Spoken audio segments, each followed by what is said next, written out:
The poem Western Justice was inspired from a story that a good old friend of mine told me, and he swore it was true, so it makes a pretty good poem.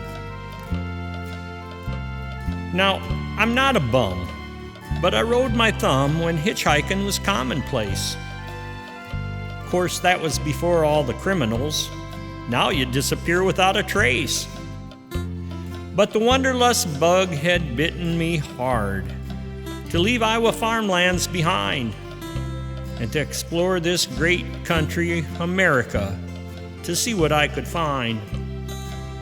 With a single tote sack and the clothes on my back, I headed down the road. The West was wide open if you were willing to work, or so I had been told. Now, I ended up in a western state. Which one, I'm just not sure. But the mountains were majestic and the air was fresh and pure. My cash money was running low and hunger would soon set in. So I figured I'd work some odd jobs around to get on my feet again.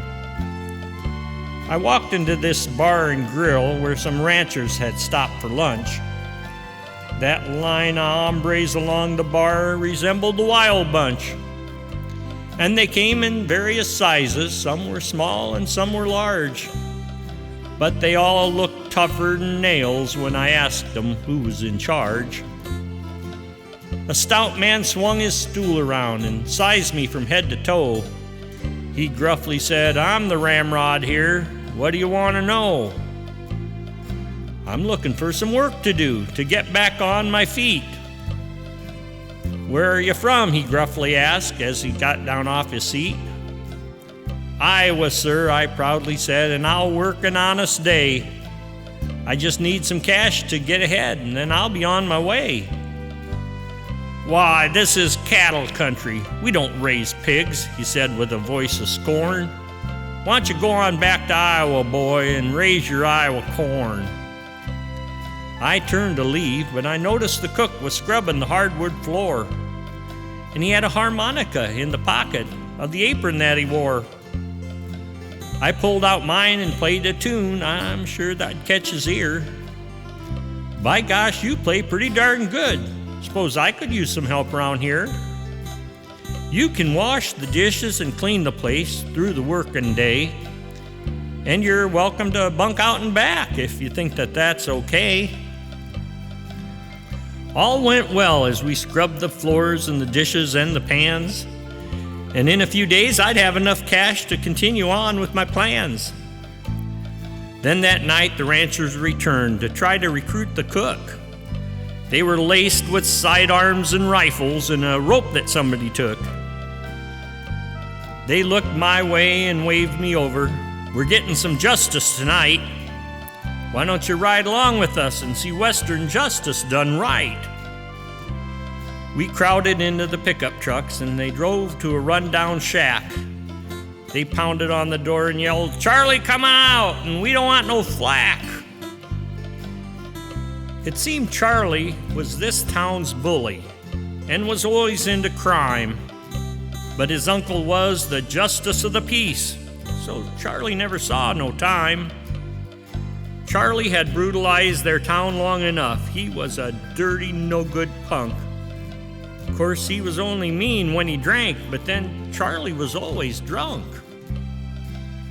They led Charlie down to the train station and threw him in a piano crate. They gave him some water and a little bit of food and loaded him up with the freight. Charlie sneered through the opening, and the ramrod gave him a smack.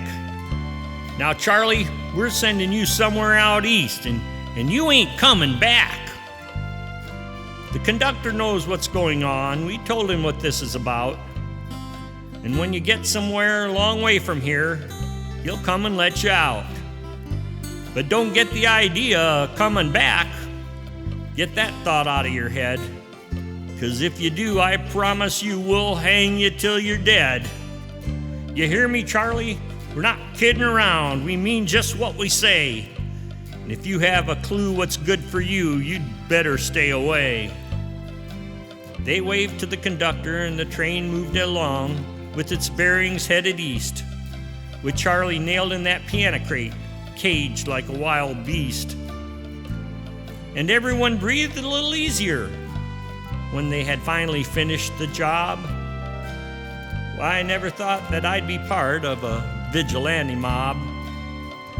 But after all these years of looking back and knowing what took place, I think their actions were justified, though they lacked a legal base. Their Western justice certainly worked, so I won't judge them right or wrong. And them boys may not raise hogs out there, but they can sure take the bull by the horns.